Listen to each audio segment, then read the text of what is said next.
Chris from Frameworks here. Today I'm going to walk you through step by step how to face mount to acrylic. Let's go. So the first step is in our creative department. Our creative director here is taking the image, the digital image, and processing it, making sure it's high enough resolution, working on crops and edits to how to make the photograph most beautiful. Once that's done, it gets printed through a RIP software. This particular job is being printed on our high-end photo printer, an Epson, which has 4 different black inks in it. So a print like this size is going to take approximately 45 to 50 minutes. It's being printed on a polypropylene photo finish.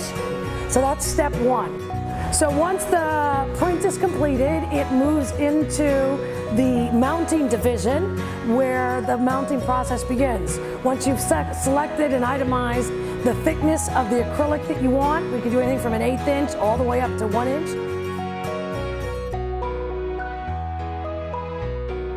So first we apply a double-sided clear adhesive, okay, that gets put on the back side of the plexiglass. So that process needs to be flawless, not a speck of dust, not a piece of hair, not a little bit of spit. We use special rollers to make that process impeccable before it happens. Once you have that step done, the second step is to align the photograph on the plexiglass so it can go through the actual laminator.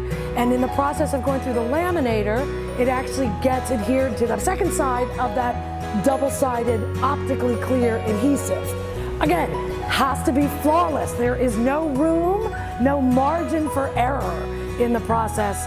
And you can see we actually are cleaning the photograph, again, with special rollers that we've invested in while this is being done to guarantee a flawless result.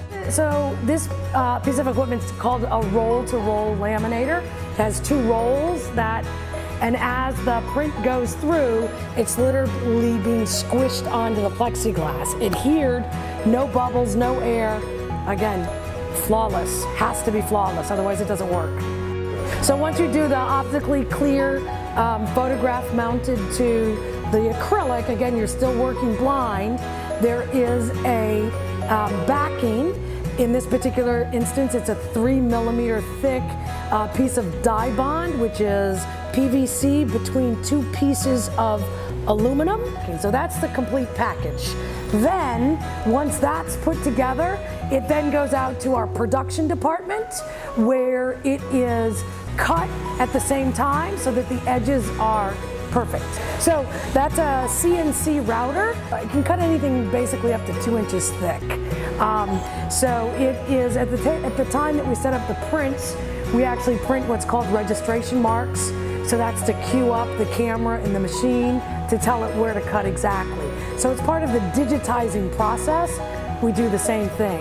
You'll see that we use a super wide, like masking tape.